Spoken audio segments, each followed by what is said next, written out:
So hey guys, this is just a quick update to the video I did the other day regarding the Camlink by Elgato.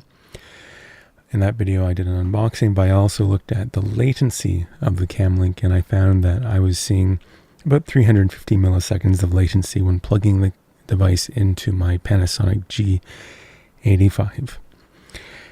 Now, I did write to Elgato and they did respond. It took a few days. They provided a couple Windows updates. The Windows anniversary update, but also a USB driver update for my particular motherboard. So that was thoughtful. I didn't really see any improvement change with those updates, but the Windows anniversary update is known to cause some latency issues, and improper USB drivers could definitely cause the problems I'm seeing, but neither of those were really the problem. I did play around with my Panasonic G85 some more and a couple of my other camcorders, and I did find out that I could output 1080p 60, not just 1080p 30.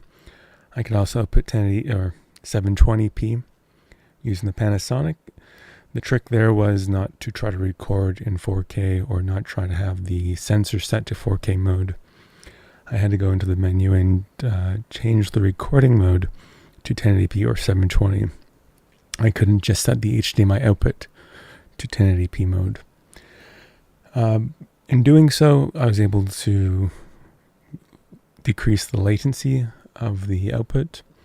So part of this seems to be a performance issue on the Panasonic. Downscaling from 4K down to 1080p adds some latency. I was able to further reduce the latency by outputting 720p instead of 1080. And at 720p output, I was getting performance comparable to a Logitech C920 webcam. Sometimes it seemed a little faster, sometimes it seemed a little slower, but it was about the same performance, which is about as much as you can expect. So that's good. It's a little bit annoying because I can't use my Panasonic in 4K to record and stream at 720 or 1080, but I can live with that. It's not the Camlink's fault. It seems to be the camera's fault. Now, I do have a complaint about the Camlink in that it doesn't have a built-in hardware scaler. I think that would help a lot. One problem where that has come in is I hooked up my Panasonic TM750 camcorder, which only outputs 1080p or 1080i, but I set it to 1080p. And in certain web applications, WebRTC video chat applications, kind of like Google Hangouts, it needs to downscale from 1080p to smaller formats, to smaller resolutions, and that downscaling comes at quite a computational cost. With a normal webcam, the webcam outputs different resolutions without requiring the CPU to do any of the software scaling. In one particular application, an application I used called Stage 10, stage10.tv, it's a very CPU dependent application already, so this added requirement of further 1080p to 720p scaling isn't really that great. It ends up lagging the application, where with a webcam that has dynamic resolution options, this is not a problem. So I still have a small complaint with the Camlink in terms of that. Now, in terms of measuring latency, I found a good way to measure the latency that avoids the need of a camera, and that is to do display output from my computer. So I have a video card and I have one HDMI output going to the Camlink and another HDMI output going to my monitor, and I tell Windows to duplicate the displays. I put a timer on the screen and I see what the difference is, trying to record things side by side with OBS. And so here's the video of me recording OBS, and from what I can tell, there might be like 30 to 100 milliseconds of latency added from the cam link that's not there with the direct screen capture. So based on all this, it would seem that my Panasonic would probably have about 250 milliseconds of latency, maybe 200 milliseconds of latency based on the monitor's refresh rate.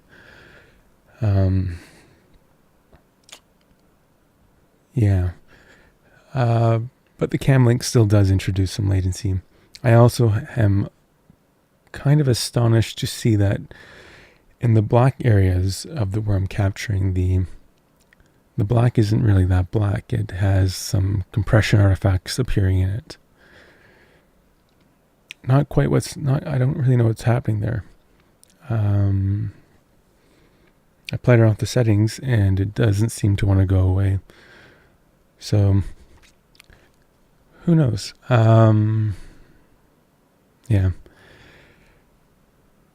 Not as good quality capture, I guess. Who knows? It doesn't make sense to me, but just noticing that. And one final thing, and that is that the cam link does not have HDMI pass-through built in. Now, I did just go on Amazon and I ordered for not much money, I think 35 Canadian, an HDMI splitter, and plugging it in solves the problem with not having HDMI pass-through. To me, HDMI pass-through is pretty important. If I want to do gaming and I want to use this thing to capture my game stream while still playing, HDMI pass-through is pretty helpful. But in my day-to-day application, what I want to use a large display to be able to preview while I'm recording what I'm capturing through the camera. And I want to be able to record that to the computer.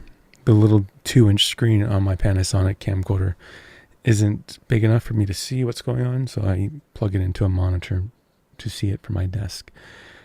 It's important that I retain that functionality. Overall, the cost of the HDMI splitter with the cost of an extra HDMI cable plus the cost of the cam link is still under $200. US, that is, it's a little over $200 Canadian. Overall, I still kind of get a sense that there might be better options out there, but I think for the price, this is definitely a bargain. So that is me just rambling for a moment. And yeah, if I had to give the cam link a rating, I'm going to give it 4 to 5 stars just because it doesn't provide all the functionality of a webcam. It requires high CPU usage. It doesn't provide proper audio input. And the lack of HDMI pass-through is understandable, but kind of not ideal. And the lack of settings in the driver is a little bit annoying, but understandable. So 4 to 5 stars, great product. I can recommend it to people who know what they're getting and understand how to use it. But for the average person, I think it's kind of a hit and miss deal. And I don't like to recommend hit and miss. So, cool. Thank you and cheers.